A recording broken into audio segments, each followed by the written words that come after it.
part 2 of the Whirlpool fridge running. Now this is not a touch screen, it's a button which you long press, the mode will show.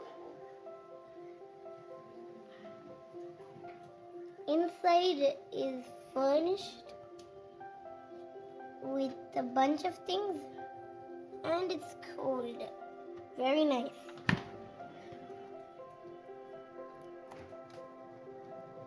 And inside, whoa, there's smoke coming out. Very cold smoke. I should close it off.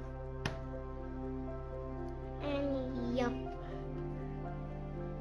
it works perfectly fine. That's it for the Whirlpool 2 review. Bye bye. See you guys next time on this episode.